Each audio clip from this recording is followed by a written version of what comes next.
안녕하셨습니까? 한홍구입니다.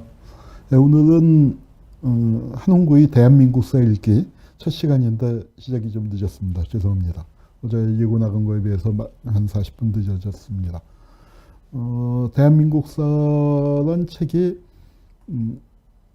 저의 대표작처럼 됐죠. 근데 저 책이 처음 첫 글을 쓴 게 2001년이니까 벌써 18년. 굉장히 오랜 그 세월이 흘렀습니다. 처음 연재 시작한 게 엊그제 같은데요.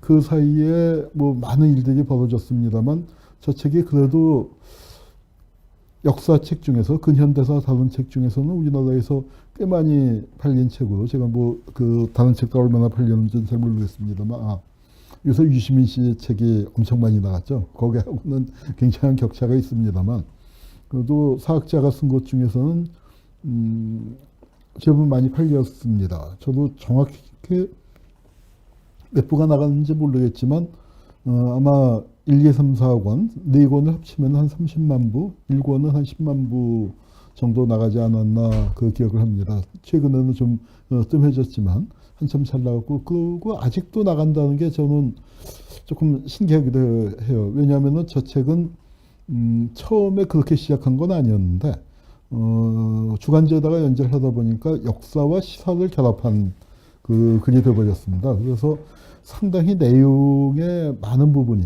시사 문제를 와 연결돼 있어요. 근데 그걸 지금 읽어보면, 그 당시에 읽어보면은 그 시사 문제가 다 이제 사람들이 다 기억하고 있는 문제이기 때문에 살짝 비꼬아서 또 설명을 안 하고 넘어가도 사람들이 이렇게 낄낄대면서 웃을 수 있는, 그러니까 이제 그런 내용인데 지금 이제 십몇 년이 지나놓고 보니까 저도 어떤 거는 읽다가 이게 무슨 얘기지? 하고 생각을 해봐야 할 때가 있어요. 그러고 이거 내가 그것 때문에 이렇게 썼구나. 쓴 사람도 그런데 처음 그걸 읽는 사람이야 오죽하겠습니까? 대한민국사를 처음 쓰기 시작했을 때 제가 많이 들은 인상은 야 이런 걸 써도 괜찮냐? 이제 그 걱정해 주는 게 하나가 있었고 그 다음으로 많이 들은 얘기가 뭐냐면은 어떻게 역사를 이렇게 쉽게 쓰느냐? 뭐 이제 그런 얘기를 그때는 많이 들었습니다. 그런데 지금은 그 대한민국사 보고 쉽다고 하는 사람이 거의 없어요. 굉장히 어렵대요. 그래서 이제 그런 말을 듣고 왜 그럴까 생각해 봤더니 그 시사적인 부분들이 사람들한테 지금 감각에 와닿지 않고 그렇다고 이거를 전면 재수정을 하느니 차라리 그 한국 현대사 시대사를 통사로 쓰는 작업을 하는 게 더 맞을 것 같다는 생각이 들어서 이러지도 저러지도 못하고 책을 두고 있습니다. 이 책은 나름 그 사랑을 많이 받았다고 생각이 들고요. 이게 무슨 장면이냐면은 노무현 대통령이 탄핵되셨을 때예요. 탄핵돼서 이 진보를 할 수 없을 때, 진보를 할 수 없으니까 이제 저분이 워낙 책을 좋아하셨잖아요. 책을 많이 읽고 좋아하셨는데 그 서재에서 책을 보고 계신 장면입니다. 그래서 그걸 이제 노무현 대통령의 근황을 소개할 때 저 사진을 찍었었다고 그래요. 그런데 마지막 순간에 저걸 발표하려고 하다가 안 했답니다. 저걸 발표했었으면은 책이 꽤 많이 팔렸을 텐데요. 그 발표 안 한 이유가 뭐요? 하고 물어봤더니 지금은 자중하고 있어야 할 시간인데 자중자애하지 않고 저런 책이나 보고 있다.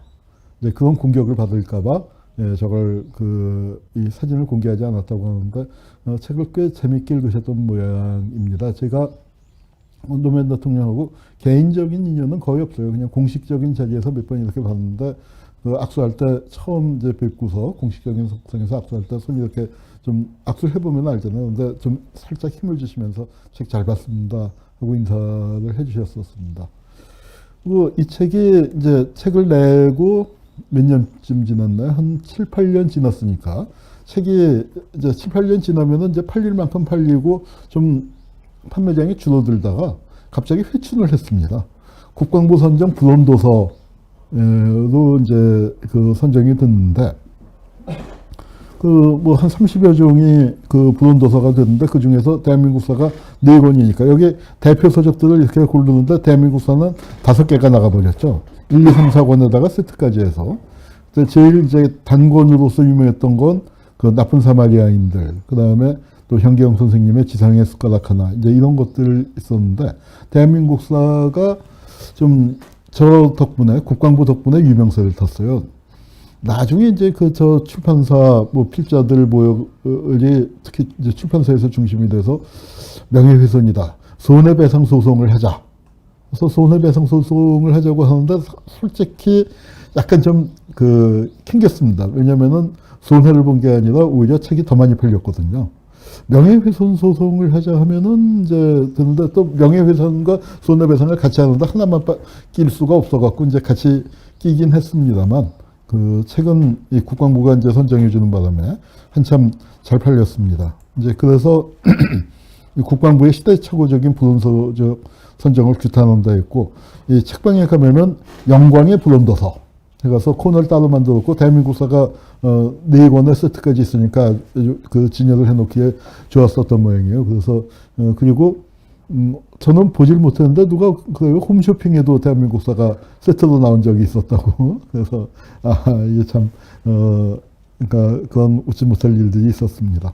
그래서 이 대한민국사가 책이 나온 건 2002년에 나왔나요? 하여튼 연재를 시작하고서 거의 그 20년이 좀 안 됐습니다만 이 책을 지금도 여기저기서 그 읽고 계시고 또 인터넷에서 보니까 독서 모임하고 후기도 올리고 이제 그러시는데 그러면은 조금 그 이걸 개정판을 내지는 못하더라도 유튜브에서 한번 요거를 같이 읽기를 하면 그 좋지 않을까. 또 유튜브를 해보니까 또 그때 이제 그 좀 주기적으로 글들을 콘텐츠들을 올려야 하는데 뭐 저도 다른 활동들 하고 학교 강의도 하고 이제 뭐 하면서 올리려니까 이게 만만치 않더라고요. 그래서 조금 정해져 있는 텍스트가 이미 있는 거에 사진 자료 몇 장만 첨부하면 될 것 같아서 그 대한민국사 같이 읽기를 시작을 해볼까 합니다. 이것도 이제 처음 시작하니까 어찌 갈지는 잘 모르겠어요. 유튜브 좋은 게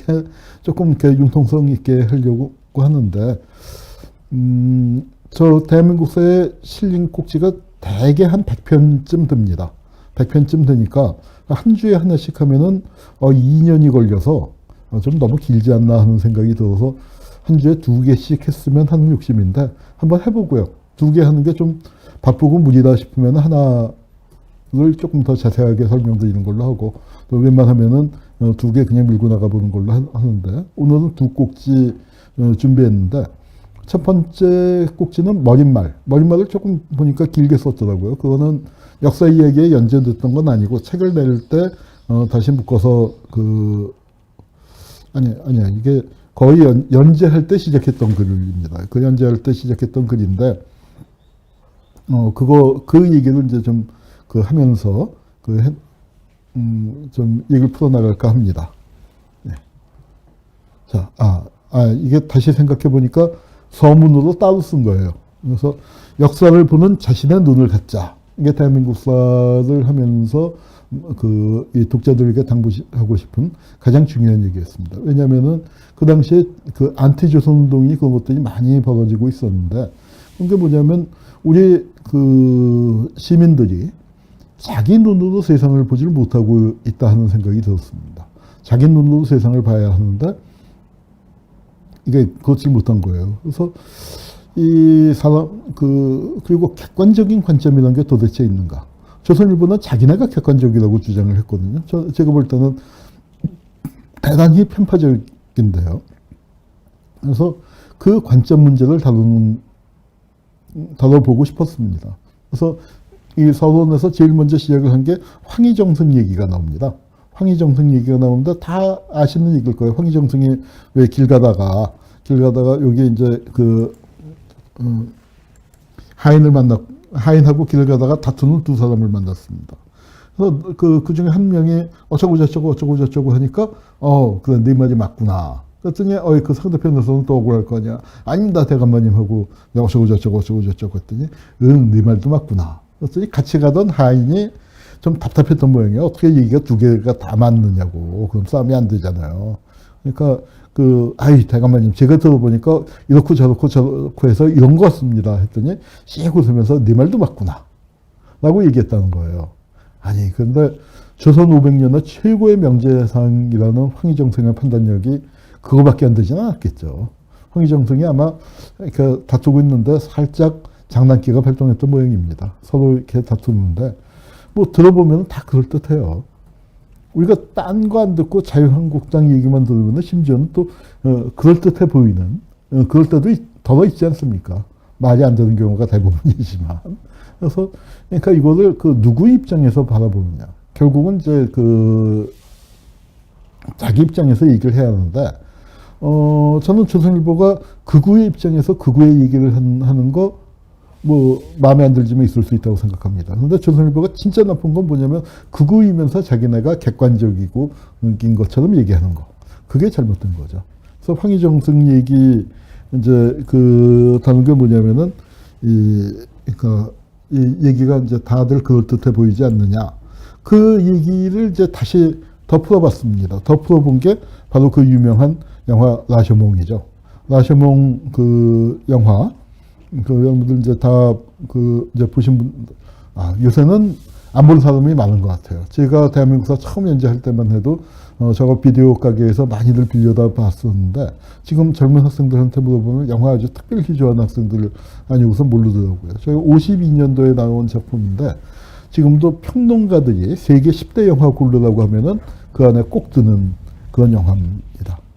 근데 요 얘기가 이 영화 참 재밌게 만들었는데 원래 원작 소설 라쇼몽에다가 다른 단편을 합쳐갖고 만든 건데 똑같은 얘기를 4번 보여줘요. 우리가 흔히 팩트라고 얘기하는 것. 그 부부가 길을 가다가 강도를 만나서 남편은 살해당하고 아내는 겁탈당했습니다. 한 줄로 줄이면은 저게 팩트죠. 저 팩트는 다 들어있는데 그 사건을 4번 보여줍니다. 산적의 입장에서 또 무당을 통해서 죽은 남편의 입장에서 겁탈당한 아내 입장에서 그리고 이 광경을 지켜본 나무꾼의 입장에서 재구성해서 보여주는데 말이죠. 이 사람들이 이게 도둑놈이고 남편이고 아내고 나무꾼인데 다 일본에서는 국민 배우 뭐 최불암 강부자급 그 국민 배우들인데 연기도 기가 막히게 잘해요. 이 얘기를 그런데 들어보면은 다 그 진실을 얘기하는 게 아니에요. 타조마루가 여자를 겁탈하고 남편을 죽였다는 거 다 인정해요. 근데 사실은 칼싸움도 못하는 겁쟁이에요. 그리고 그 남편도 일본 최고의 무사라고 알려져 있지만 또 겁쟁이에요. 그래서 이제 그런 사람들이 다 도적으로서의 허명을 지키고 싶었고 또 죽은 남편은 자기가 그래도 그 남자다웠다 이제 하는 걸 보이고 싶었고 뭐 하여튼 다 각자의 입장에서 이상한 얘기들을 합니다. 이거는 뭐 제가 얘기하는 것보다는 여러분들께서 영화를 보시면은 훨씬 더 재밌을 겁니다. 훨씬 더 재밌고 그래서 아무도 객관적인 얘기를 하지 않았고 심지어는 나무꾼조차도 왜냐하면 나무꾼은 이 도둑놈하고 여인이 이제 놀래서 달아날 때 버리고 간 그 비싼 보물은 나무꾼이 챙겼거든요. 이제 이 비슷한 게 또 있어요. 커리지 언더 파이어라고 제가 글을 쓸 때쯤에 덴젤 워싱턴과 맥 라이언이 나오는 미국 영화였는데 라쇼몬만큼 잘 만든 건 아니지만 나름 재밌게 봤습니다. 근데 이제 맨 끝에 미국식 그 헐리우드식 미국 양심의 승리로 이제 결론이 나는 게 좀 마음에 안 들기는 했지만 그래도 이 세상에 존재하는 모든 주장들이 사실은 잘 포장된 거짓일 수 있다 하는 걸 보여줬어요. 지금도 얘기 나오고 있잖아요. 왜 5.18 망언 해갖고 문제가 됐었던 저 자유한국당의 이종명이라는 사람 있죠. 위험하니 내가 간다 하는 이제 전설을 만들어갖고 그것 때문에 국회의원 자리를 꿰쳤는데 그 전설이 거짓이라는 거죠. 사실은 그게 진실이 밝혀지면은 여러 명이 책임을 지고 옷을 벗어야 할 때 그렇게 영웅으로 만들어서 포장하고 다들 룰루랄라 하고 지내는 경우가 많이 있습니다. 대표적인 게 6탄 시병사 문제가 그렇고 저는 천안함 사건도 잘 믿어지지 않아요. 북한이 쐈을 수도 있습니다. 근데 북한이 쐈다고 치면 말이에요. 사실 어때요? 그거 우리 작전 훈련 중이었잖아요. 작전 훈련 중에 우리가 진짜로 뚫리고 북한이 들어서 했었으면은 그건 해구나 어디서부터인지는 잘 모르겠습니다. 참모총장이 들어가는지 어떤지는 잘 모르겠습니다만 적어도 함대사령관, 작전사령관에서부터 천안함 함정에 이르기까지는 군법회의에 회부될 사안이라고 저는 생각을 합니다. 그런데 그런 사람들이 오히려 천안함 함정 훈장 받았어요. 그래서 저는 이게 어떻게 피격을 당했는데 훈장을 받나. 우리 군대 갔다 오신 분들 다 아시겠지만 작전에서 실패한 지휘관은 용서받을 수 있지만 경계에서 실패한 지휘관은 절대로 용서받을 수 없다고 이등병 때부터 귀에 못이 박히도록 들은 얘기인데 아마 그게 그런 일들 그리고 뭐 저는 과학을 잘 모르기 때문에 그쪽은 뭐 제가 말씀드릴 소재는 아닙니다만 우리 저 서재정 교수나 뭐 또 이승철 교수셨죠? 이제 이런 분들 얘기하는 거 보면은 사실 과학적으로도 설명 안 되는 분들이 많았던 것 같아요. 이런 거에 대해서는 합리적인 의심을 당연히 품을 수 있어야죠. 근데 우리는 그러지 못하고 있어요. 서로 다른 스토리가 경쟁하는 거. 하나의 사건을 놓고 다른 얘기가 나오는 거, 우리 안중근 의사도 그렇죠. 안중근 의사가 이토 히로부미를 쏴 죽였습니다. 거기에 대해서는 다툼의 여지가 없죠. 근데 그걸 조선 사람의 입장에서 볼 때하고 일본 사람의 입장에서 볼 때하고 또 다른 것 같아요. 조선 사람 입장에서는 말이죠. 우리는 대한국의 의병 중장 안중근이 일본 군국주의의 괴수인 이토 히로부미를 사살한 거예요. 의병 전쟁의 특수 임무를 수행한 겁니다. 그런데 일본 입장에서 볼 땐 뭐예요? 테러죠, 테러. 비열한 암살. 이러는 겁니다. 그리고 또 재밌는 얘기가 전하잖아요. 우리 입장에서 볼 때는 총에 그렇게 맞았으면은 직사했을 것이라고 보는데, 일본에서는 30분 정도 살아 있었다는 거예요. 그래서 기차도 이제 듣고 와서 눕혀서 브랜디를 주고, 각성제 효과가 있죠. 그랬더니 딱 눈을 뜨고서 물어봤다는 거죠. 다레까, 어떤 놈이야? 그래서 조선인입니다. 했더니 전설적인 얘기 전하죠. 빠가야로 하고 죽었다는 거예요. 왜 빠가야로냐? 이토 히로부미는 자기가 일본의 한국 강제 병합을 막아주고 있었다는 거예요. 왜냐하면 일본의 다른 군국주의자들, 제국주의 당시 조정의 대신들은 조선을 빨리 집어삼키자 하는데 이토 히로부미는 아니야. 이렇게 보호국으로 놔두는 게 우리한테 더 유리해 하면서 조선이라는 나라가 그래도 대한제국이라는 나라가 유지되도록 자기가 힘을 써주고 있었는데 자기를 총을 쏴서 죽여 이 자식들 어떻게 되나 봐라. 그러더니 결국은 어떻게 됐습니까? 이때 총 맞고 죽은 지 1년도 안 돼갖고 대한제국이 없어져 버렸잖아요. 이걸 그런 식으로 해석하면은 안중근은 바보짓을 한 게 되는 거죠. 이거 일본 사람들 입장입니다. 근데 우리 입장에서는 어때요? 전혀 다르죠. 이게 사건을 볼 때 이게 충돌합니다. 더군다나 테러는 어때요? 아마 여기 지금 독자 여러분, 구독자 여러분, 시청자 여러분 거의 대부분이 테러 반대하실 거예요. 저도 평화운동을 하는 입장에서 테러 찬성하지는 않습니다. 그러나 또 한편으로는 근현대사, 특히 민족해방운동사를 공부했었던 역사학도 입장에서 테러를 함부로 반대하고 모든 테러를 악으로 돌리는 거는 훨씬 더 위험하다고 생각을 합니다. 왜냐하면 그건 약자의 무기였거든요. 제가 수단으로서의 테러의 효과라든가 철학이라든가 그런 거에 반대하지만 정말 가진 것 없는 사람들이 할 수 있는 거의 유일한 방법일지도 모르는 테러를 함부로 비판을 하면 안 되는 거죠. 왜냐하면 테러에 대한 비판을 하려면은 그 테러를 당하는 사람이 살고 있는 나라나 그 공동체 집단에 가해지고 있는 어마무시한 폭력에 대해서도 같이 반대를 하고 테러가 발생하지 않을 수 있도록 하는 그 노력을 경주한 자들만이 테러를 할 만한 어떤 자격이 생긴다고나 할까요? 이제 그런 입장입니다. 그래서 여기서도 이중잣대 문제가 등장할 수 있죠. 안중근 선생뿐인가요? 단재 신채호. 우리가 제일 존경하는 역사학자 아닙니까? 사실 단재 신채호를 쳐보면은 좀 잘못 알려진 사실도 많이 있어요. 특히 요즘 유행하는 말. 역사를 잊은 민족에게 미래가 없다. 그 말은 신채호 선생님이 하신 말씀은 아니에요. 그런데 그게 어떻게 신채호 어록의 대표적인 걸로 아마 붉은 악마가 그때 응원할 때 썼다고 그러는데 어떻게 잘못 알려져 있는데 신채호 선생님은 뭐 그 비슷한 정신은 뭐 가지셨을지 몰라도 그런 말씀을 하신 적은 없습니다. 그거는 우리가 조금 그 이해를 해둬야 할 것 같고요.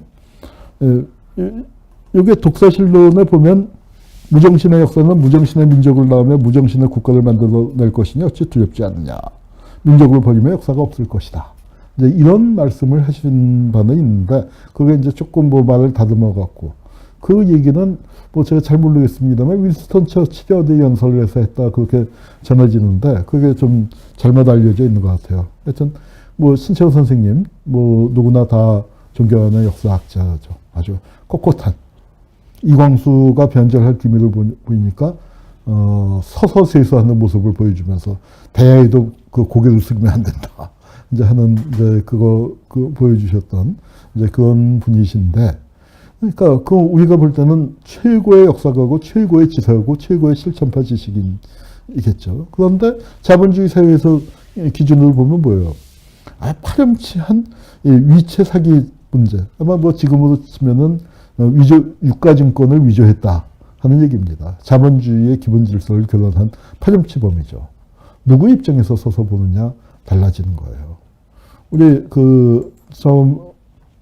얘기도 제 다른 강연에서 한번 했었던 것 같은데 한국민중사라는 책이 있었습니다. 저도 필자도 조금 참여했어요.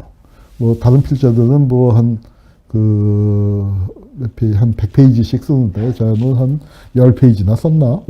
5페이지에서 10페이지 사이 정도밖에 안 될 거예요. 그러니까 뭐 필자라고 하긴 그렇지만 또 그렇다고 필자가 아니라고 하기도 좀 모호한 어정쩡한 위치였는데 지금 한국민중사는 여러분들 읽으실 필요 없어요. 더 좋은 책들 많이 나왔고 저는 저희가 20대 때 굉장히 사고도 경직되고 아는 것도 많지 않을 때 역사 공부 처음 시작한 상태에서 굉장히 거칠게 썼습니다. 거칠게 쓴 책인데 저 책이 문제가 됐었어요.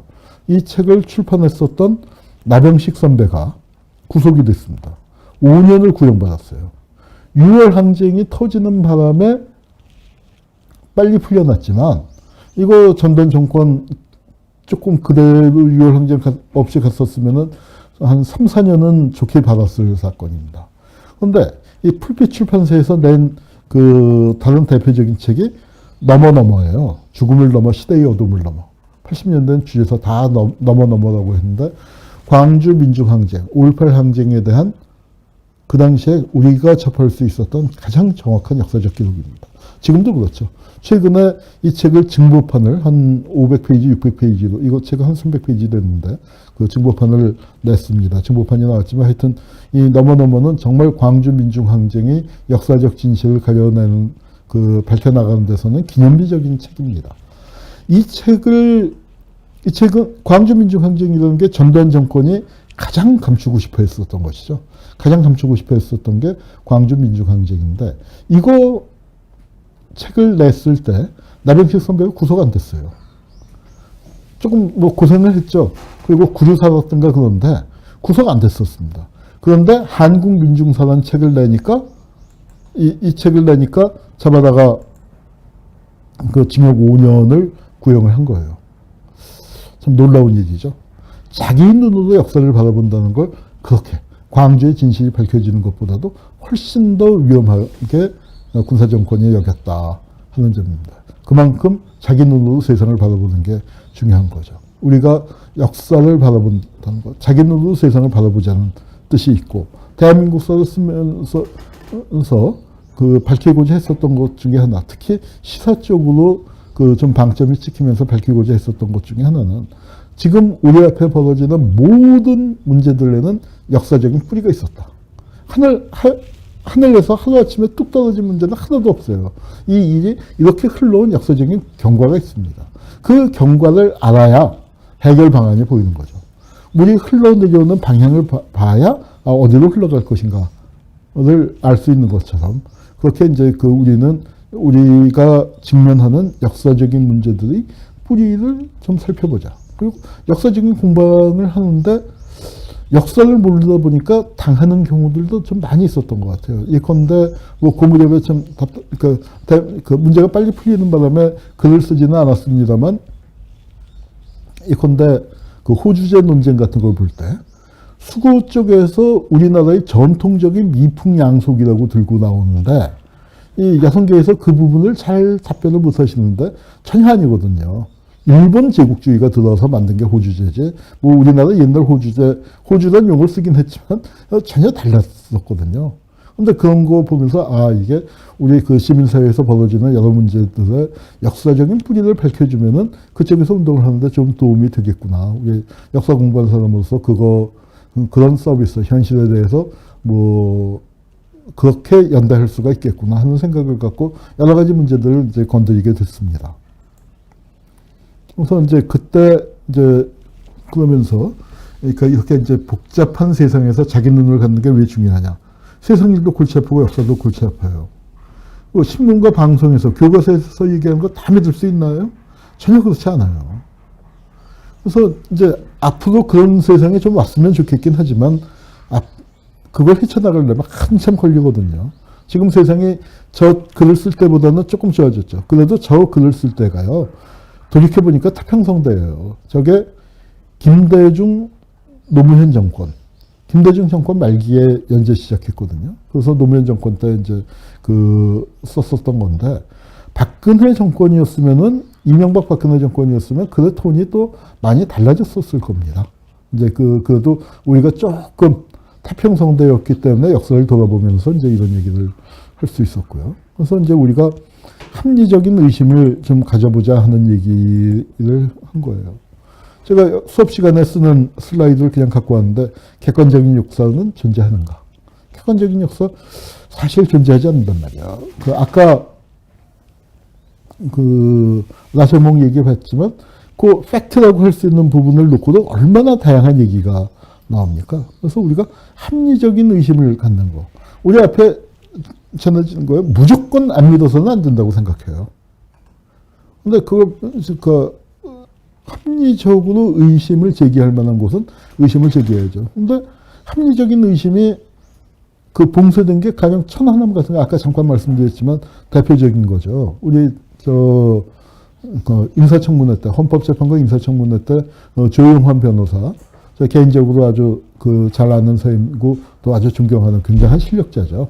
우리 아주 뛰어난 변호사입니다.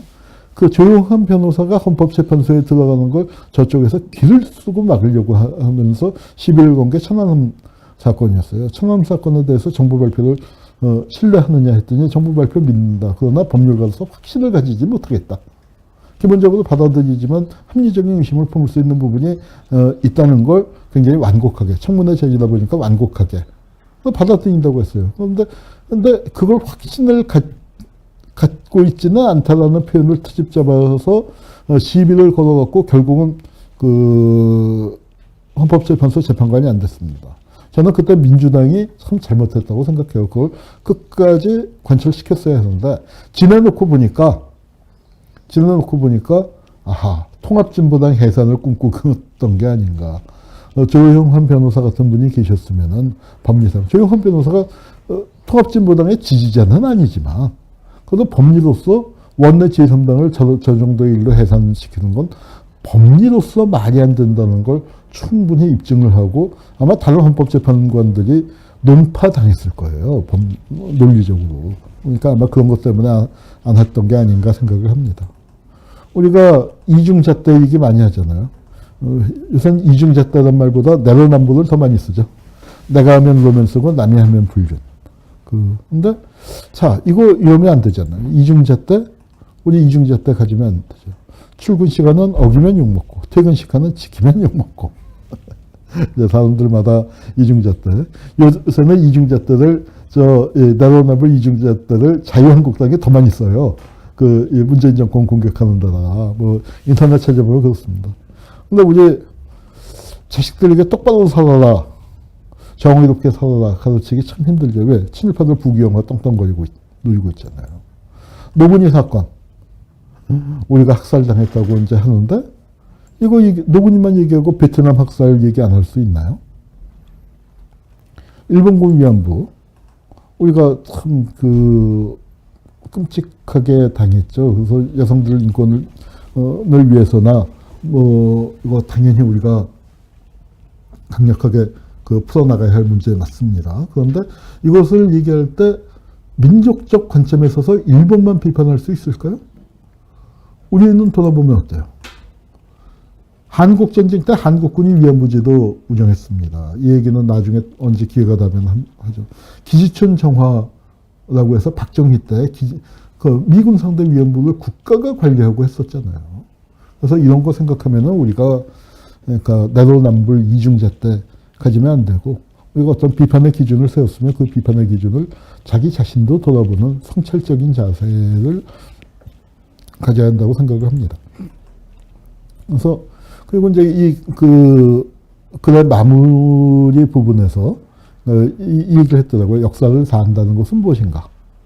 그래서 이제 그러면서 문익환 목사님 이야기 그 시를 생각을 했어요. 문익환 목사님이 89년도 공안정국이라고 하죠. 그때 방북하실 때 그때 쓰셨던 잠꼬대 아닌 잠꼬대라는 시입니다. 역사를 말하는 게 아니라 역사를 산다는 것. 역사를 말로 공부만이 아니라 가장 중요한 거 우리 시청자님들 그리고 대한민국 사회 독자님들이 역사의 주인입니다. 역사를 만들어 나가는 거죠. 역사는 옛날 것만 공부하는 게 아니라 우리가 주인으로서 역사를 만드는 거예요.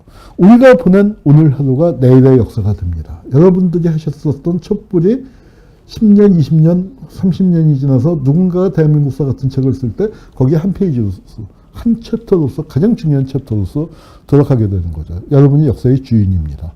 주인 노릇 올바로 하기 위해서는 과거의 역사를 공부할 필요가 있는 거죠. 그런데 더 중요한 건 역사를 공부하는 게 아니라 우리가 만드는 것, 우리가 역사를 살아가는 것, 내일의 역사를 우리가 오늘 만들고 있는 거잖아요. 그래서 문익환 목사님이 이목상 화백이 저 분단을 넘어가는 거인 문익환으로를 그렸죠. 근데 평양 가는 차표를 내놓으라는 얘기를 해요. 이 양반이 돌았나 미쳤나 할 거 아닙니까? 근데 난 역사 얘기를 하고 있는 거야. 역사를 말하는 게 아니라 산다는 것 말이야. 된다는 일 하고 일 순순히 하고 충성을 맹세하고 뭐 그런 게 아니라 역사를 산다는 건 밤을 낮으로 낮을 밤으로 뒤바꾸는 일이고 하늘을 땅으로 땅을 하늘로 뒤엎는 일이고 맨발로 바위를 걷어차 무너뜨리고 그 속에 묻히는 일이라고 벽을 문이라고 지르고 나가는 거다 이거예요. 온몸으로 분단을 거부하는 것.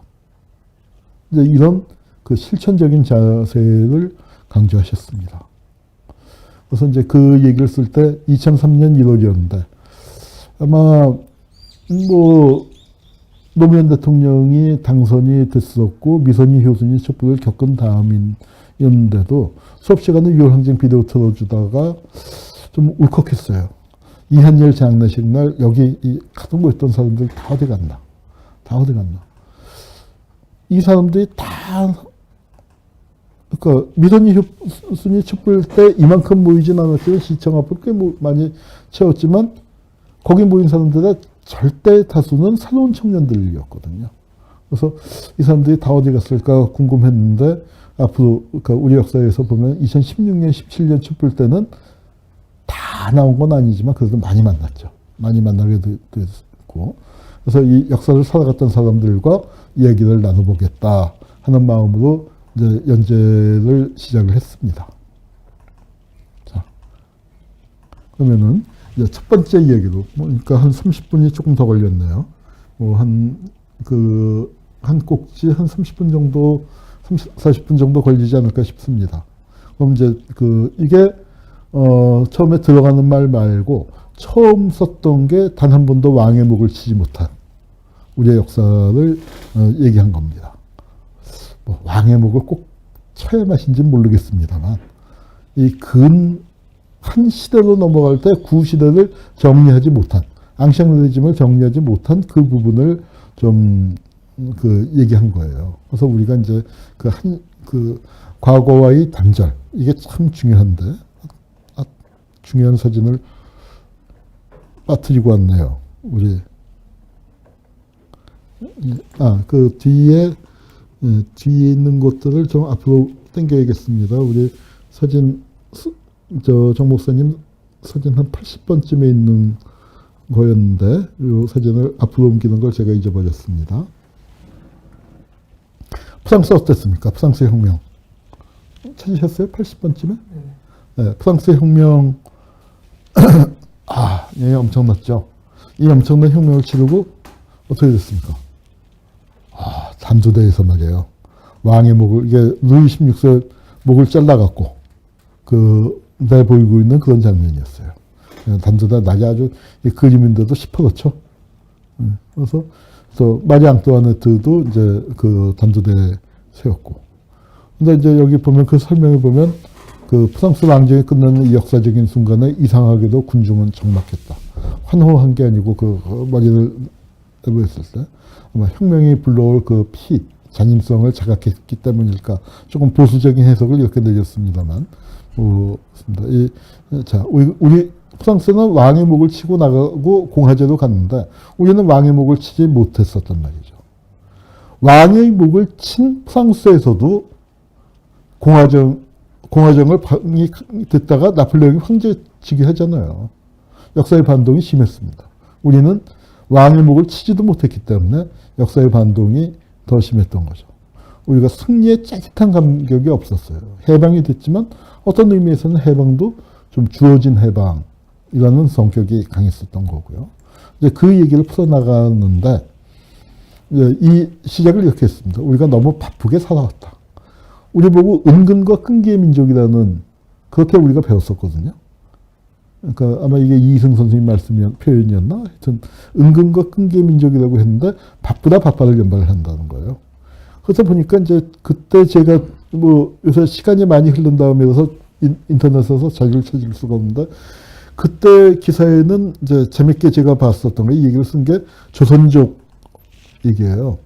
조선족 부부가 그때 막 2000년대 초반이니까 막 한국에 들어오기 시작해서 몇 년이 안 됐을 때.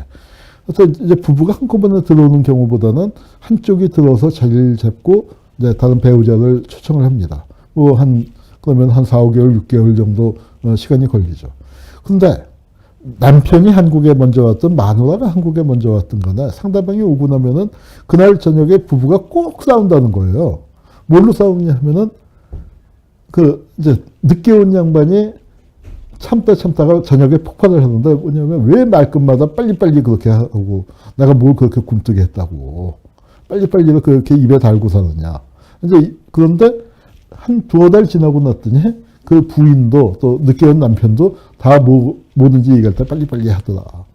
그래서 유학 온 외국인도 놀라는 게 빨리빨리다. 한국에 빨리빨리 문화가 있었죠. 우리가 그렇게 PT가 다른데요? 네? PT 내용이 없습니다. 아니 그 세 개 한 다음에 다시 돌아갔어. 다시 앞부분으로 돌아갔어. 네. 근데 앞부분은 저기 아니요, 그걸 복사한 건데. 그런가? 예, 다시 돌아가면 있지. 그래서 우리가 이제 너무 바쁘게 살아오지 않았나 하는 얘기를 하고요. 그 다음에 이제 우리 역사에서 이 일제의 패망 얘기, 또 해방이 좀 도둑같이 왔다. 우리 윤봉길 의사의 그 한 발짝 한 발짝이 그 해방에 있다고 했지만, 우리가 성취한 측면보다 갑자기 온 측면이 또 분명히 있는 거예요. 그러니까 그거를 우리 함석헌 선생이 해방이 도둑같이 왔다. 도둑같이 온 해방이라는 그 참 유명한 표현을 썼고, 박헌영이는 자다가 떡시루를 받았다. 이제 그런 표현을 썼습니다. 그래서 어떻게 생각하면 해방마저 당한 게 아닌가. 강제 병합을 당하고 해방마저 당한 것이 아닌가. 저는 어렸을 때 이런 느낌이 들었어요. 김재규가 박정희를 쏴 죽였을 때 박정희를 우리가 끌어내려야 하는데 왜 유신체제 내부의 2인자가 박정희를 죽여야 하는가. 그게 굉장히 좀 어렸지만 섭섭한 마음이 들었었던 적이 있어요. 해방도 이렇게 우리가 당한 게 아닌가. 이제 그런 느낌이 들었습니다. 우리가 자주적인 근대화에 실패하고 제국주의 세력에 휘둘려왔다. 우리가 참 끈질기게 주체적인 노력을 기울였죠. 우리만큼 또 열심히 싸운 사람은 없는데, 우리 단 한 번 승리하는 민중가요가 있는데 그 짜릿한 마음을 우리가 겪어보지 못한 거 참 안타깝습니다. 그리고 이제 우리가 이렇게 숨가쁘게 근대로 끌려오는 와중에서 우리는 그 왕의 목을 치지 못한 거죠. 시민혁명을 거치지 못하고 제국주의적인 근대에 편입이 됐다 이거예요. 그 제국주의 근대에 반대하기 위해서 이것은 대표적인 게 바로 동학농민혁명이죠. 동학농민혁명의 구호가 뭐였습니까? 충군, 애국, 보국, 안민. 즉 우리 근대적인 걸로. 저는 동학농민혁명에 성공했으면 당연히 근대가 왔을 거라고 생각합니다만 그 근대를 준비하던 사람들의 정신세계는 아직 그 19세기적인 그 부분에 머물러 있었던 부분들이 또 크다고 생각합니다. 그래서 우리가 시민혁명을 거치지 못하고 제국주의적인 근대에 편입됐다는 건 전근대의 부정적 요소들이 고스란히 다음 시대에 근대에 살아남았다 이거예요. 그래서 그 전근대의 부정적 요소를 척결하지 못하고 시민혁명을 거치지 못한 현실에서 근대, 전근대 나누는 게 참 좀 어떤 때는 무의미할 정도로. 그러니까 가령 박근혜 가면은 엄폭 엎어지면서 공주마마 대접을 하는 할머니들은 외모는 근대에 살고 있고 현대에 살고 있고 또 선거제도에서 현대의 민주주의 2인 1표제를 행사하고 있지만 그분들의 의식세계 속에는 여전히 봉건적인 거기에 머무르는 게 많은 거죠. 그래서 이 시민혁명의 결여가 가장 중요하지만 그것만이 아니라는 거죠. 친일 청산 못했어요. 친일 청산 못한 것. 바로 이 친일파 반민특위 이렇게 잡아갔는데 반민특위 뭐 따로 강연이 있으니까 자세하게 설명하지 않겠습니다.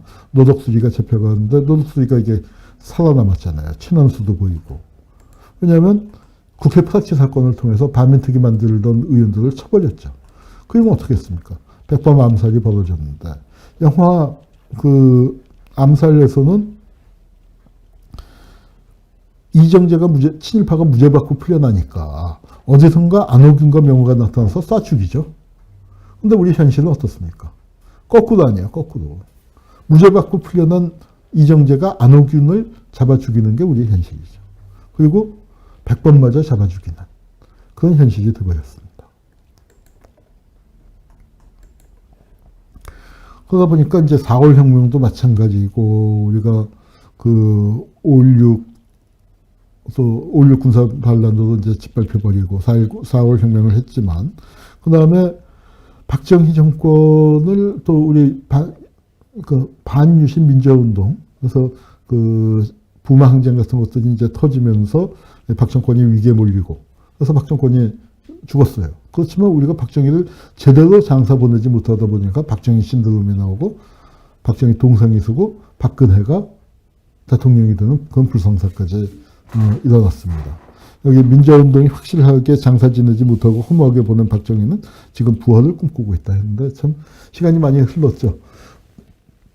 박근혜가 대통령이 당선됐다가 시민들의 손으로 다시 박근혜를 끌어내리는 이제 그런 과정들을 우리가 겪은 겁니다.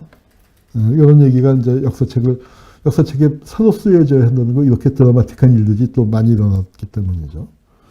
6월 항쟁 때는 우리가 7년 만에, 이 얘기는 제가 그 요새 강연 다니면서 맨 마무리할 때 우리 한국 현대사의 그러니까 한 50년 역사를 5분, 10분에 마무리할 때 늘 하는 얘기인데 여기 보니까 그 대한민국사 첫 번째 글에다가 썼더라고요. 저도 잊어버리고 있었습니다. 6월 항쟁 때 직선제해서 질 거라고 누가 상상이나 했습니까? 그런데 또 그걸 10년이 흘러서 역사적인 정권 교체를 또 이뤘어요. 근데 이 역사적인 정권 교체를 이뤘지만 또 재벌개혁 같은 거 못하고 또 넘어가고. 그러니까 역사가 늘 엎치락 하면서. 즉, 기회를 잡았지만 구시대를 제대로 정리하지 못한 거예요. 그러면서 지냈습니다. 정권 교체했는데 이 DJP 연합, 뭐 이거 DJP 연합을 비판만 할 수 없죠. DJP 연합 안 했으면 정권 못 잡는 거였으니까. 근데 DJP 연합을 하니까 그것 자체에 발목이 잡혀서 뭐 개혁을 못 하잖아요. 우리가 이제 왕의 목을 치지 못했다. 시민혁명을 하지 못했고, 시민혁명을 했었으면은 또 이제 그 어떤 개인의 자유권들이 확정되는 걸 거쳤을 텐데, 우리가 그러지 못했어요. 제가 미국에 89년도에 이제 그 뭐 어이어이해서 유학을 가게 됐는데 미국 수업 시간에 사회과학이나 뭐 역사 수업 시간에 그 제일 헷갈렸었던 게 뭐냐면 개인주의. 우리는 개인주의 하면은 굉장히 나쁜 걸로 이기주의랑 같은 뜻으로 쓰잖아요. 이기주의지. 개인주의 하면은 그렇게 썼었는데 지금도 그런 뉘앙스가 상당히 말에 강하게 남아있죠. 근데 미국에 가서 보니까 개인주의는 굉장히 좋은 거예요. 우리는 아주 공동체 집체적으로 움직이고 집단으로 움직이고 거기에서 개인 찾는 사람을 이기적이고 그 중불나게 뭐 저 혼자 잘난 척하는 놈처럼 그렇게 취급을 했는데 개인은 한 개인이 독립된 개인으로서 쓴다는 게 정말 중요한 종교 개혁의 역사에서부터 정말 나오는데 그게 띵했죠. 우리는 민족주의를 비교적 긍정적인 걸로 생각을 했는데 저쪽에서 민족주의가 뭐 나치즘 같은 거 얘기할 때 비슷하게 나오는 걸로. 그래서 이제 그런 부분들이 굉장히 헷갈렸었는데 바로 그러니까 개인주의가 발전하지 못한 토양. 우리가 6월 항쟁 이후에 시민의 등장이라는 걸 얘기하는데 시민의 등장은 긍정적인 측면과 부정적인 측면이 다 있습니다. 그런데 그럼에도 불구하고 거기서 긍정적인 측면은 무엇이냐. 한 개인이 등장하기 시작했다는 거. 개인의 자유, 인권. 80년대에는 인권 얘기 잘 안 했습니다. 우리가 고문당해서 저 터졌을 때나 인권 얘기했지. 인권 얘기 많이 안 했었어요. 근데 이제 그 인권 얘기 같은 것들이 90년대 들어오면서 정착을 하게 되는데 우리는 개인주의를 갖지 못했기 때문에 국가주의적 사고방식이 널리 퍼졌었습니다. 그래서 지금은 보면 개인주의가 증가한다. 긍정적인 의미든 부정적인 의미든 그 개인주의의 증가는 하나의 세태가 된 것 같고 또 문희석 판사라고 재밌는 분 계시죠. 그분이 개인주의자 선언이라는 또 책도 써내고요. 윤봉길 의사는 넘어가시죠. 그다음에 우리가 이제 시민 없는 시민사회. 아이고 이게 슬라이드 준비한 것들을 조금 제가 편집을 하다 빠뜨린 게 있네요. 과거에 이제 우리 시민사회 비판할 때 늘 한 게 시민 없는 시민사회잖아요.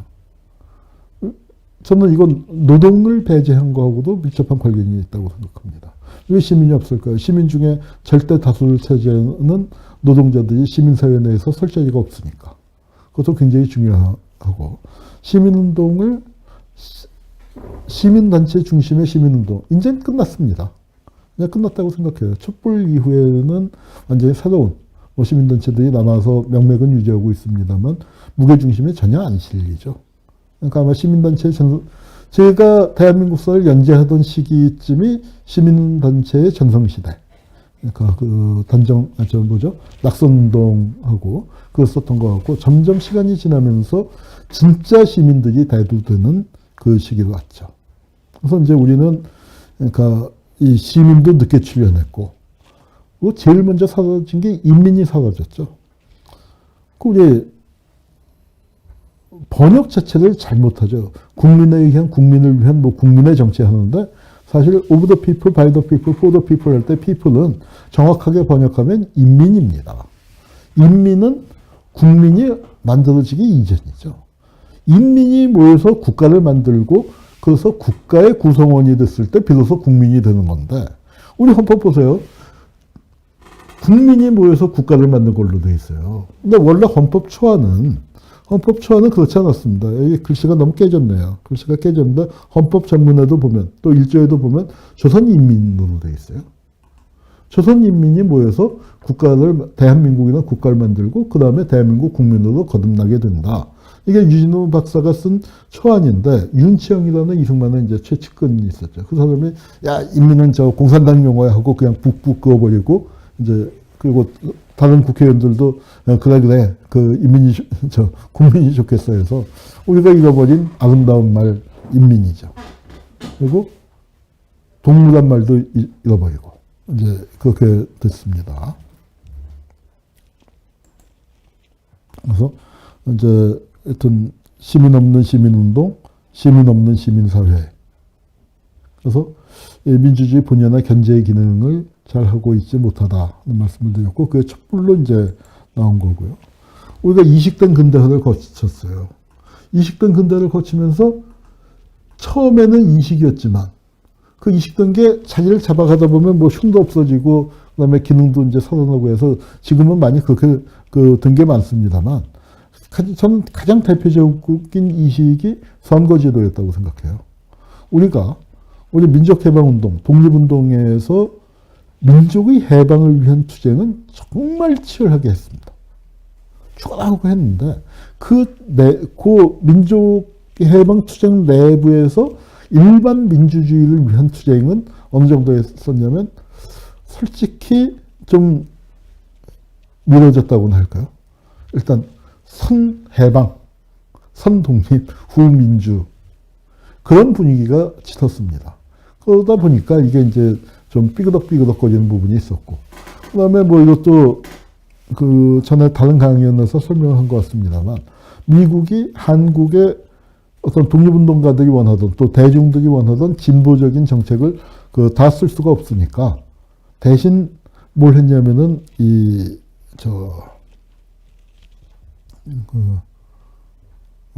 선거제도 같은 거 그런 것들을 신상품을 갖다 준 겁니다. 특히 그 중에서 여성 참정권 말이에요. 여성 참정권은요, 역사 보면은 우리가 굉장히 빨리 한 거예요. 프랑스 혁명을 했었던 프랑스가 남자 참정권이 주어지고 거의 100년이 지나서야 하겠는데 우리는 남녀 참정권을 같이 나가버렸잖아요. 이 사진, 그 유명한 사진이라면 여성 참정권을 주장하기 위해서 이 여성이 경마장에 뛰어들었잖아요. 그래서 목숨을 바쳐서 여성 참정권이 주어지게 되는다. 영국 같은 나라에서도. 그런데 우리는 바로 이 48년 선거에서부터 여성 참정권이 주어졌죠. 그러다가 보니까 어때요? 이게 얼마나 귀한 건지에 대한 의식이 없다 보니까 한 표 한 표를 여성 참정권이 주어지는데 뭐 여성 참정권뿐만 아니라 일반 참정권이 주어지는데 어떤 투쟁이 있었는지를 우리는 경험을 하지 못했었던 거예요. 그러다 보니까 부정선거가 훨씬 쉽게 자행이 되는 거죠. 사상 최악의 부정선거. 술 주고 밀가루 주고 돈 주고 고무신 주고 하면은 비누 주고 하면 찍어주는. 그러다가 지금은 어때요? 우리가 4월 혁명도 거치고 6월 항쟁도 거치고 촛불도 거치니까 한 표의 소중함을 지금은 훨씬 자각을 하게 된 거죠. 그래서 이게 이식된 민주주의가 우리에게 정착되는데 시간이 상당히 걸립니다. 우리는 전 세계에서 제일 빨리 우리 것으로 만들어 나가고 있는 중이에요. 그럼에도 불구하고 옛날 게 남아서 그때그때 발목을 잡죠. 그래서 우리는 이식된 근대화인 동시에 압축 근대화예요. 뭐 도시화 비율 보세요. 자, 서구에서는 150년, 200년이 걸렸을 때 우리는 3, 40년이에요. 그러니까 영국 런던이 인구 100만에서 1000만 드는데 한 400년 걸렸거든요. 우리는 인구 100만에서 1000만 드는데 40년 정도밖에 안 걸렸어요. 그러니까 뭐냐면은 우리가 근대화가 얼마나 정신없이 빠르게 진행이 됐는가. 리메이즈가 참 기막힌 표현을 썼죠. 한국이라는 나라는 이렇게 참 보니까 한 세대 안에 1000년의 역사가 흘러간다 하는 기막힌 표현을 썼는데 그러다 보니까 이게 들쑥날쑥 그래서 한 시대를 완벽하게 정리하고 다음 시대로 넘어가는 거 그랬으면 참 좋았겠지만 그거 꿈이에요. 그러다 보니까 전근대와 근대가 기괴한 공존을 하고 있다. 기괴한 공존을 하고 있죠. 이거를 유식한 말로 비동시성의 동시성. 우리 조희연 선생도 그러니까 이 제목으로 책을 쓰고 또 내가 좋아하는 우리 전성원 선생 그러니까 이런 칼럼도 최근에 썼습니다. 그 칼럼에 주목할 만한 내용이 있어요. 압축적 근대화의 역사를 사전에 우리가 반드시 기억할 것 중의 하나가 비동시성의 동시성이다. 이것은 각기 다른 역사적 사건에 등장하는 요소가 동시대에 나타나는 현상을 의미한다. 서로 다른 요소들이 각축을 벌리며 사회의 상을 만들어내는 법이지만 우리는 과거에 해결했어야 할 전근대적 요소들까지 살아남아 근대적 요소와 탈근대적 요소들과 함께 동시에 경합하는 중이다. 이런 것들이 바로 척폐의 내용이다. 과거 우리가 해결하지 못한 과제들은 언제라도 망령처럼 되살아나 우리의 뒤통수를 칠 수 있다는 것을 기무사 문건 파동 기억하시죠? 작년에 한참 시끄러웠던 거. 그 촛불에 여차직하면은 쿠데타 일으켜서 총 들고 탱크 몰고 나올 궁리를 하는 놈들이 21세기 대한민국에 아직도 권력기관에 있다는 거 기가 막힌 일 아닙니까? 그런 게 바로 비동시성의 동시성이죠. 우리가 볼 때는 너무나 황당하지만 현실로서 존재해요. 이런 것들이 우리 역사에서 정말 많았습니다. 우리는 근대의 핵심 과제도 해결하지 못하고, 이건 이제 굉장히 너무 서구 중심적인 발상일지 모르지만, 우리는 그러니까 사실 대학생 때부터 상당히 오랫동안 뭐 저나 제 주변에 있었던 사람들의 꿈이 민중이 주체가 되는 통일된 민족국가를 이룩하자.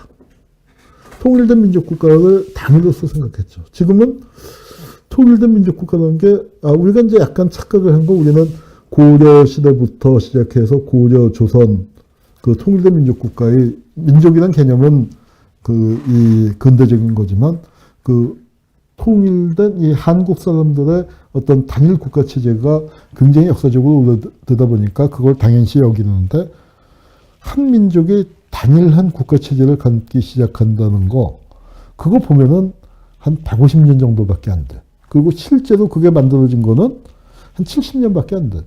지금 유엔 회원국이 200개쯤 되지만 그 중에서 70% 이상이 2차 대전 이후에 만들어졌거든요. 그러니까 그게 꼭 통일된 민족국가라는 게 꼭 어떤 기준이 되고 모델이 되는 건 결코 아니었다라는 생각을 요즘 들어서는 하게 되지만, 뭐 이게 이제 옛날에 우리 어렸을 때부터 대학생 시절부터 이제 민족, 통일 뭐 이런 거 이제 확 꽂혀 있었던 시절을 우리가 겪지 않았습니까? 그리고 이제 이런 우리 통일된 민족국가도 만들지 못했어요. 이건 독립운동가들의 꿈이었죠. 통일운동가들의 꿈이었고, 민주화운동 시대에도 이게 굉장히 유지가 됐었던 거고. 그런데 이것도 해결 못했는데 우리는 포스트 모던에선 또 무지 빨리 전 세계에서 가장 첨단을 거치고, 지금 이제 한류나 대중문화 같은 게 앞서가 나가는 게 진짜 이제 앞선 것인데, 거기서는 BTS까지 나와서 지금 세계 최첨단을 가고 있는, 그러니까 이 압축 근대에 너무 빠른 거예요. 여러분, 중세 마녀 사냥이 왜 일어났다고 보십니까? 마녀 사냥, 우리가 볼 때 중세는 아무것도 일어나지 않는 시기 아니에요. 너무 역사의 흐름이 더딘 거죠. 근데 마녀 사냥을 깊이 있게 연구한 사람들 설명은 그게 아니라, 세상이 너무 급변하는데 그 변화의 무게를 감당하지 못해서 그 변화의 의미를, 나쁜 거, 힘든 거, 그런 것들을 마녀의 존재를 만들어서 거기다가 뒤집어 씌웠다는 게 주된 설명이에요. 너무 빨리 청룡열차가 달렸는데 그게 중세에서 근대로 넘어오는 과도기 아닙니까? 우리가 볼 때는 너무 역사가 천천히 흐른 시기인데 당대인들에게 너무 빨랐던 거예요. 근데 지금 우리가 타고 있는 청룡열차는 그 마녀 사냥이 한참 벌어지던 시대의 청룡열차에 비하면은 한 10배, 20배 빠른 겁니다. 그리고 이게 확 떨어졌다 확 솟구치고 하는 거, 뭐 이런 말할 수 없이 빠른 거고요. 그런 속에서 우리가 살면서 다 같이 멀미를 하고 있는데, 그 속에 구시대가 다 살아남아 있는 거죠. 지금, 그러니까 뭐 여기 이제 예를 든 게, 동성동본 결혼 반대, 호주제 폐지 결사 반대하는 갓쓰고 수염 기른 유님들, 저도 수염을 길렀습니다만, 또 동교동 상도도 한참 따질 때는 거의 뭐 봉건 영주도의 가신, 배신 그룹이었잖아요. 민주공화국 대한민국의 역대 대통령이 조선시대 왕보다 훨씬 권한이 막강합니다. 그래서 근대적인 힘을 가진 전근대적 권위주의. 그래서 전근대의 부정적 요인이 근대의 부정적 요소와 결합하면서 민주화를 가로막았다. 이제 이런 말씀을 드렸던 것 같아요. 자, 박근혜 탄핵과 구속에 맹목적 지지자들의 책임도 있다고 했지만, 박근혜 갔을 때 진짜 할아버지 할머니를 그냥 엎어져서 큰절 울리는 그런 광경들 있었죠. 호주제 반대할 때는 어디서 이런 분들 다 나타나갖고, 그러니까 이게 우리나라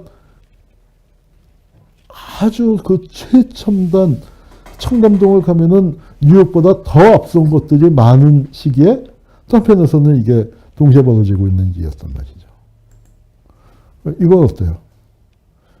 한국 자본주의, 그렇지만 여기서 보면은 가- 회장님 뵙는 날 자꾸만 떨리는 마음에 밤잠을 설쳤었죠. 이제 이런 그 여직원들 동원해서 공연을 하고 뭐 하는 뭐 이렇게 하니까 회사가 망했는지 어떤지는 잘 모르겠습니다만, 그러니까 이게 지금 대한민국의 21세기 대한민국이에요.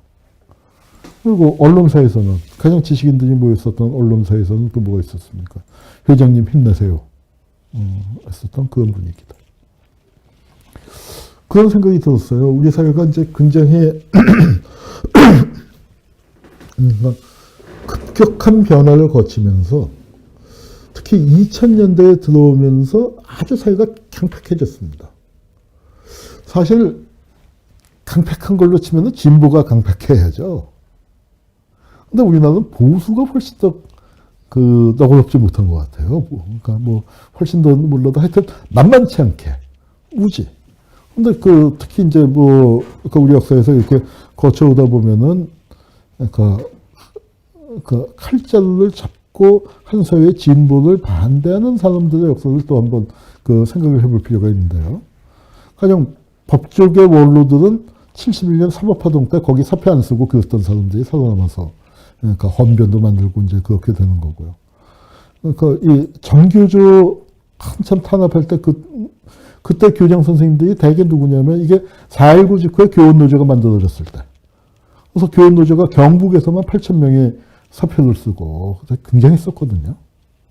그리고 나중에 이제 5.16 일어나고 난 다음에는 뭐 다 잡혀가서 징역 살고 그랬는데 이때 교원노조 참여 안 했던 사람들이 20년쯤 지나서 20년이 조금 안 지났죠. 그때 교장 선생님이 돼서 정교조 탄압하는 거예요. 정교조 만들어질 때 이제 이때도 뭐 단식 농성하고 극한 대립을 당국하고 이제 극한 대립할 때 그러니까 당국과의 싸움이 이제 학교 안에서 굉장한 싸움들을 거치셔야 했는데 아이고 이제 교장이 교사들을 내쫓고 어떤 학교에서는 교장이 여선생님이 전교조 가입했다고 교장이 여선생님을 때렸어요. 그러니까 아버지가 그러니까 너무 분해서 목매달아 돌아가시는 그런 일까지 벌어졌었는데 이런 사람들이 누구냐? 바로 전교조 4.19 후에 교원노조 때 참여 안 했던 사람들. 제가 봤을 때 더 끔찍했던 일은 예컨대 동아일보 같은데. 동아일보 60년대 좋았거든요. 70년대도 좋았어요. 그리고 이제 동아일보가 찌그러져 있을 때 뭘 했냐면은 동아일보 자유언론 실천선언. 이거는 그때 동아일보 직원들이 다 했습니다. 모든 직원들이 다. 정말 다 했어요. 그랬더니 그걸 백지 광고로 탄압을 했죠. 이 광고를 다 빼버려서. 이렇게, 진짜로, 이게 하얀 게 빈칸이 아니고 신문 광고면입니다. 광고면인데 이렇게 하얗게 나간 거예요. 여기 신동아 절찬 발매 중이라고 이렇게 조그맣게 써놓고 광고국장이 광고 빠졌으니까 우리 독자 여러분이 대신 광고 지면 좀 사주세요. 호소 광고를 내고 이제 이러던 시기였습니다. 이때 많이 싸웠죠. 그런데 동아일보 이제 사측이 권력에 굴복하면서 잘라버렸어요. 사실은 이거 하고 농성하고 할 때는 400명 편집국도 동아방송이 있었고 거기 전원, 공무국, 영업국 사람들까지 전원이 했죠. 그런데 잘려서 나간 사람들이 한 140, 50명 정도가 잘려 나갔는데 이 사람들하고 남은 사람들이 사실은 큰 차이가 없었어요. 서로 이제 하면서 너는 어머니가 아프시잖니. 너는 키워야 할, 네가 책임져야 할 동생이 여럿이잖니. 너는 애가 아프잖아. 넌 집에서 너라도 벌어야 하잖아. 그러니까 나는 그래도 마누라가 벌어. 나는 그래도 형님의 우리 집안을 책임지고 있어. 내 혼몸만 간수하면 돼. 뭐 이러면서, 그리고 안에서도 싸워야 할 거 아니야. 우리 나갈 게 니네도 밖에서 싸워라.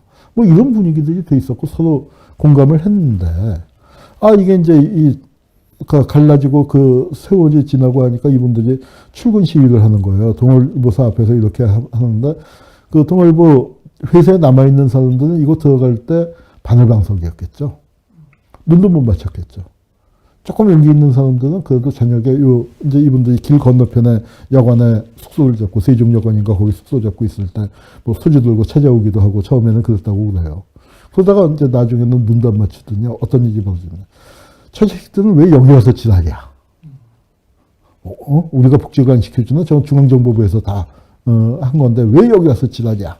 뭐 이렇게 되더니 지금은 어떻게 됐어요? 통일부에 남은 사람들이 최고 신문 통일부를 다 말아먹고 저는 그 후진 신문을 만들어 버렸잖아요. 그리고 이 밖에 잘려 있는 사람들을 무슨 원수 보듯이 하고 있는 아주 공세적인 그런 사람들이 만들어진 겁니다. 이게 이제 한국 역사의 그 가슴 아픈 부분인데 자유초국연맹은 있어도 우리는 자유주의를 가져본 적이 없어요. 근데 거기에 신자유주의만 들어오고 있네요. 우리는 한 시대를 제대로 장성하지 못한 채 다음 시대로 계속 넘어갔습니다. 그러다 보니까 구시대의 전제가 살아남아서 이게 뭐냐면 슈퍼박테리아가 된 거예요. 웬만한 항생제는 듣지도 않는. 구시대의 전제가 새시대의 화려한 옷 속에 반민주성을 감추고 도사리고 앉아 있어요. 그러면서 국회에서도 그 자유민주주의 그 틀 속에 옛날 그 군사독재의 그런 사고방식, 분단적인, 수구적인 사고방식을 갖고 그 제도를 이용해서 가로막고 있는 게 현실이거든요. 자, 우리가 악순환을 벗어나려면 시대를 거슬러 올라가서 미해결의 과제를 모조리 해결할 수는 없겠죠. 그건 불가능합니다. 독재 전제만큼은 확실히 청산하고 나아가야 한다. 그래서 이제 저희가 반헌법 행위자 열전을 하지만 저는 요즘은 생각이 조금 더 바뀌었어요. 독재 전제를 청산할 게 아니라 지금 개혁을 잘하면은 과거의 독재 전제가 청산이 되는 겁니다. 지금 개혁을 잘 해야 돼요. 지금 개혁을. 그러니까 물론 독재 전제를 청산하기 위해서는 저 같은 사람이 하고 있는 반헌법 행위자 열정과 같은 그런 역사 정리 작업 반드시 필요합니다. 그런데 저는 이게 중심은 아니라고 생각해요. 그 전면에서 해야 할 사람들은 바로 정치권에서, 그리고 우리가 촛불을 들었었던 이유도 바로 현실을 바꾸는 거 아닙니까? 문재인 대통령이 답답하니까 한 말씀 하셨어요. 촛불 전에 안 달라졌다. 낡은 이념의 잣대를 버리자. 뭐 대통령이라는 위치 때문에 모당이라는 표현은 안 쓰셨지만 누구나 무슨 얘기인지 다 알죠. 안 달라졌습니다. 안 달라진 거 어떻게 해야 합니까? 참 답답하지만요. 1년을 버텨야 합니다. 그래서 내년 총선, 언제 기회가 될 때 내년 총선의 중요성에 대해서 한번 그 선거의 역사를 갖고 한번 찾아뵙겠습니다만 내년 총선에서 잘해야 한다고 생각합니다. 우리 그러니까 이 구시대의 전제가 새시대의 화려한 옷 속에 반민주성을 감추고 도사리고 앉아서 역사의 진보를 가로막고 있는 악순환. 이 악순환을 이제는 끊어야 합니다. 그래야 우리가 진짜 젊은이들에게 우리는 이렇게 100년을 살아왔지만 이제는 젊은이들이 진짜 새로운 시대에서 구시대의 좋은 유산만 물려받고 구시대의 어떤 부채, 찌꺼기 이런 거에서는 좀 자유롭게 좀 출발할 수 있는 그런 세상을 만들어야 하지 않겠습니까? 이게 아마 대한민국사 그 첫 꼭지를 쓸 때 제가 좀 독자 여러분들과 함께 나누고 싶었었던 얘기인 것 같습니다. 예, 제 말씀 여기서 마치겠습니다. 감사합니다. 네. 댓글 보시겠습니다. 예, 예. 많이 올라왔고 지금 몇 명 올라왔는데 네. 지금 82명? 네? 82분. 아이고, 많이 오셨네. 인터넷 들어가시면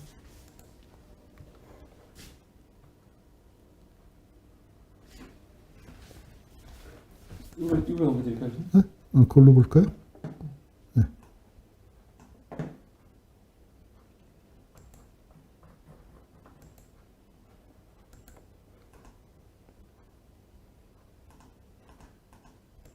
확보를 해서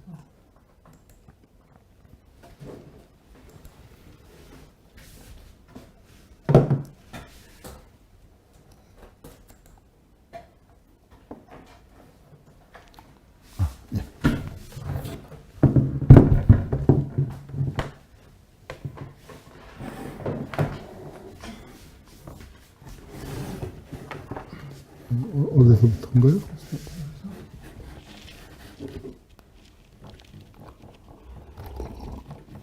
네. 아유, 예. 아, 2014년에 라이브를 했으면 참 좋았을 텐데. 자유로운 여행하는 사람. 예. 그러네요. 그때는 제가 유튜브 한 걸 거의 몰랐습니다. 예. 나시모, 예, 일본 영화 맞습니다. 구로자와 아키라 감독이고요. 예. 제가 유튜브에 들어온 지 2달, 아닙니다. 석 달입니다. 예, 흑백 영화, 맞아요. 흑백 영화인데도 영상이 참 아름답습니다. 그래서 이게 무슨, 안 움직이지?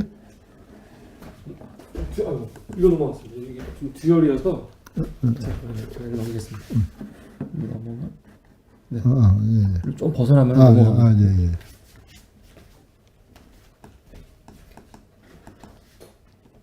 이게, 됐어요. 예. 예, 그렇습니다. 한 교수는 얘기를 하고 있고, 관리자님이 PPT를 넘겨주시고, 이게, 그 컴퓨터를 2대를 쓰는데요. 예, 그렇게 되어 있습니다. 그래서 라이브를 이제 앞으로 제가 조금 더 기술을 익히고, 그래서, 예, 컴퓨터 한 대 갖고, 이제 하려고 합니다. 이건 조금, 기술적인 문제를 조금 좀 기다려 주시길 바라고요.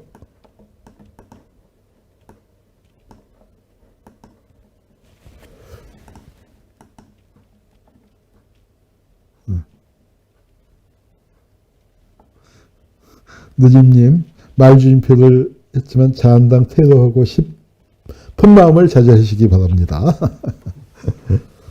네, 강의에 무관한 질문은 해주시면은 나중에 뭐 답변을 드리든지 아니면은 그 중요한 질문 같은 경우에는 따로 그 강의를 하나 만들든지 그러겠습니다. 이도일님 또 오셨네요. 반갑습니다.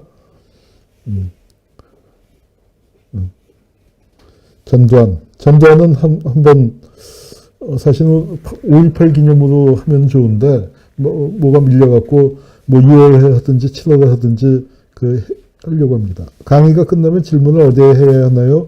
자유로운 여행하는 사람님, 여기에다 댓글 남겨주셔도, 됩니다. 예. 예, 그래요. 오늘 자유로운 여행하는 사람님은 처음 오셨나 보네. 아유, 내로남불을 모르셨네. 내로남불, 예, 아까 설명했으니까 가고요. 예. 길자미님, 예, 그렇습니다. 친일매국노 후손이나 그들에게 빌부터 지금도 살고 있는 부류. 예. 친일매국노가 다름없습니다. 이도일님, 김용장, 허장환 두 분의 증언, 저는 그 증언 내용 조금 생각이 다릅니다. 특히 허장환 씨 분은 80년대에도 증언을 하셨던 분이고 회고록도 냈는데 많이 제가 볼 때 역사적인 사실들하고 안 맞는 부분이 많은 것 같아요. 그거는 김영장 씨 거는 제가 조금 더 검토해 볼 부분이 있어서 뭐라고 말씀드리기가 그런데 하여튼 좀 그렇습니다. 방송을 오후 3시에 할까요? 방송은 제가 수요일 오후 3시에는 학교 수업이 있습니다. 김주호님, 또 오셨네요. 이번이 기회고, 이명박 박근혜 필벌해야 합니다. 예, 사면하는 과오를 다시 하면 안 됩니다. 예, 죗값을 제대로 치르게 해야죠. 예. 쿠데타 세력은 총칼로 자국민을 학살했지만, 혁명 세력은 단두대 앞에서 머뭇거리는. 프랑스 혁명은 단두대에서 했는데, 단두대가 꼭 좋은 방식인지는 잘 모르겠어요. 그렇지만, 적어도, 목을 치지는, 저도 한 번도 왕의 목을 치지는 못했다고 했지만 상징적인 표현이죠. 적어도 구시대를 제대로 청산하자 했는데, 우리 청산을 못하고 넘어왔습니다. 블렌시님 오셨고요. 네, 민주주의는 개인주의에서 출발한다. 김주호님, 네, 그렇습니다. 전체주의, 공산주의의 뿌리다. 네. 길자비님, 촛불 세력이 과거의 반민특위라 생각하고 토착 외구당 뿌리 뽑자. 예, 좋습니다. 많이 우리 같이 뽑아야죠. 봄은 고양이님도 오셨고요. 또 다 일요일이면 잘 아시는 분인가 봐요. 어여들 오이소하고 환영해 주시네요. 예, 인생은 영화다님. 아유, 아이들 참 좋습니다. 예, 역사 강의 고맙다고 해주셔서 감사합니다. 예. 그래도 아침에 별로 어렵게 안내 올렸는데 100분 정도 들어오셨으면 80분 들어오셨으면 많이 들어오신 거죠. 예. 황교할이 정근대에 살고 있는데 예, 황교할 공원검사고 황교안 열전을 한번 해야죠. 예, 준비하겠습니다.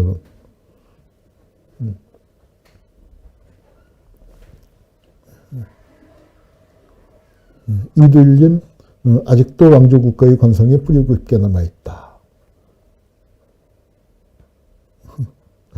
김주호님, 아유, 우리 또 가끔씩 격한 말씀도 하세요. 저거, 쟤들은 어머니도 없나.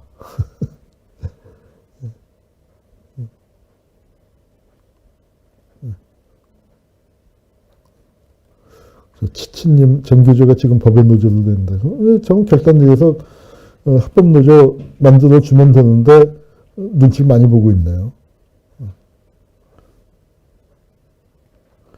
예전에 동아일보에 훌륭한 기자를 많았는데 어쩌다 이런 지경이 됐는지 참 답답하고요. 네.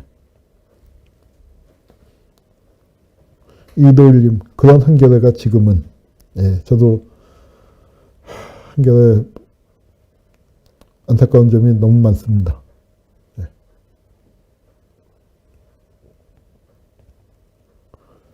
성적의 순위에만 목매는 교육이 나라를 망치고 있다. 이 얘기도 교육도 한번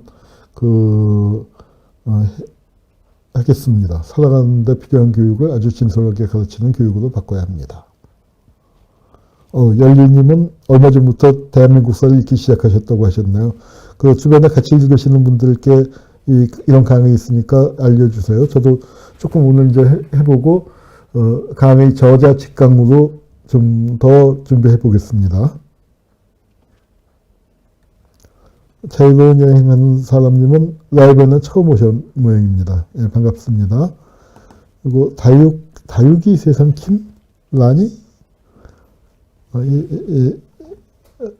어떻게 읽어야 할지 모르겠지만 재밌는 아이디를 가진 분이 실시간 후에 한참 후에 들어왔네요 라고 주셨네요. 여기까지인가요? 네. 걸로 보면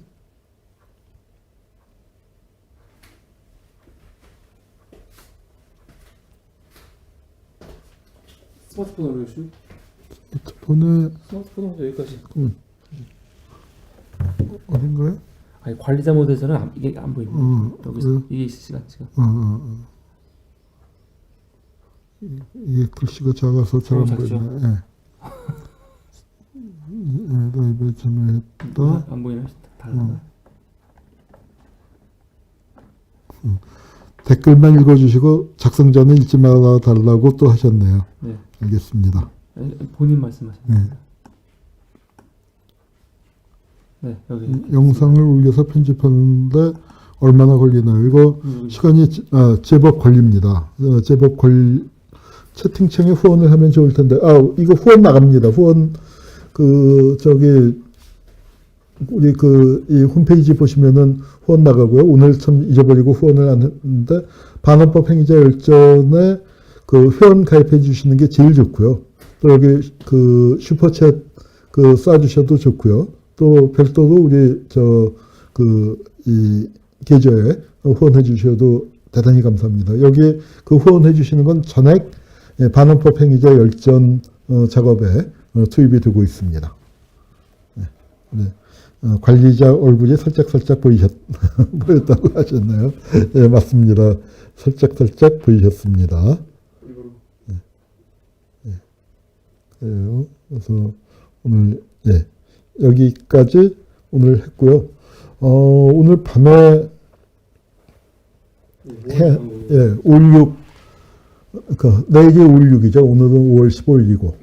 그래서 시간을 공지를 안 해갖고 시간을 몇 시에? 시간은 아마 11시나 11시 반쯤. 왜냐면은 제가 수업이 10시 좀 넘어서 10시 한 15분 20분쯤 끝나고 사무실로 돌아오면은 10시 한 40분 10시 반이나 40분쯤 될 텐데, 오늘 준비가 조금, 뭐 준비되는 만큼만 할 수밖에 없을 것 같아요. 나머지는 뭐 사진 자료 준비 안 되면 뭐 말로 해야죠. 말로 하는 걸로 해서 오늘 그래도 원래 내일 할까 했는데 5.16 당일날 하는 것보다는 그래도 전날 해야 뭐 내일 오전에도 찾아보는 분들이 접하실 수 있을 것 같아서 예고를 11시 반으로 할까요?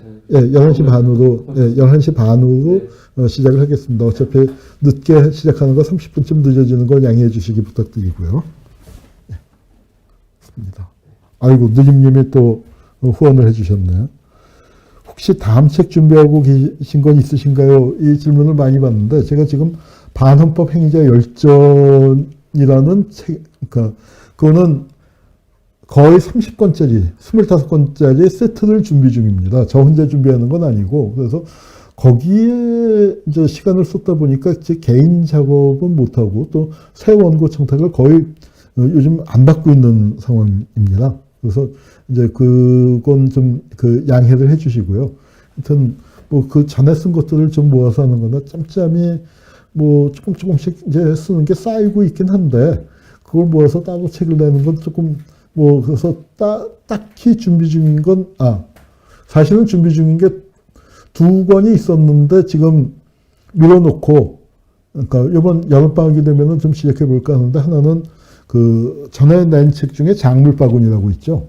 작물바구니가 박근혜 시절에 문제가 됐었던 정수장학회를 갖고 쓴 건데 사실은 박근혜 시대에 정수장학회만 있었던 게 아니고 유경재단도 있고 한국문화재단도 있고 영남대학도 있습니다.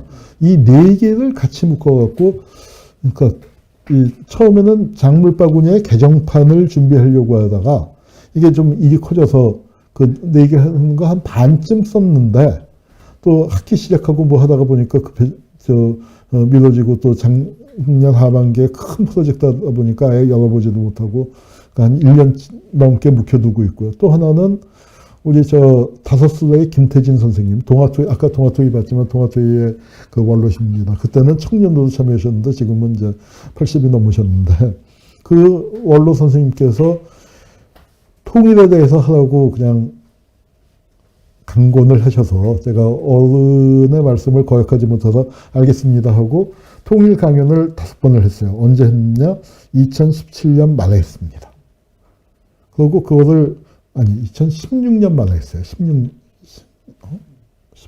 만에 했죠. 16년 만에 하고 17년 초에 풀어서 냈어야 하는데 뭐 저도 바쁜 일들이 계속 있다 보니까 그걸 내질 못했고 그러다가 남북정상회담이 시작이 되니까 이게 또 이제 분위기가 확 바뀌었단 말이에요. 그래서 그것도 손을 봐야 하는데 그거는 강연을 풀어서 내야 하는데 이제 하나 문제는 뭐냐면은 사진을 많이 썼더니 이게 그 강연을 하는 거는 괜찮은데 그 책으로 인쇄해서 그 하려면은 저작권료가 어마어마하게 들어서 그것도 이제 조금 어떻게 처리해야 할지 그 강연은 사진 보면서 하다 보니까 사진을 중심으로 설명을 했는데 그러다 보니까 이게 이 본문에 사진이 안 들어가면 또 재미가 없어지는데 그 사진을 다 넣을 수는 없고 해서 조금 그 고민 중에 있습니다. 그거 그 혹시 그 그림을 잘 그리시는 분이 있으면은 그 사진을 그림으로 그리면은 그거는 저작권하고 무관하다고 하는데 그런 분들이 뭐 자원봉사를 해주시거나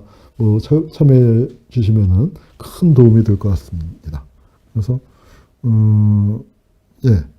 왕정에 관련한 내용은 그렇습니다. 예, 제가 그 2꼭지를 한다고 했는데 첫 번째 머리말과 이 왕의 목을 치지 못한을 했고 왕정을 왜 왕따다 했나 얘기는 안 들어갔으니까 그거는 이제 저 제목을 올리면서 정정하도록 하겠습니다. 예. 더 질문 없으시면 여기서 오늘 그 첫 번째 방송 마치도록 하겠습니다. 감사합니다. 1시간 20분쯤 걸렸네요.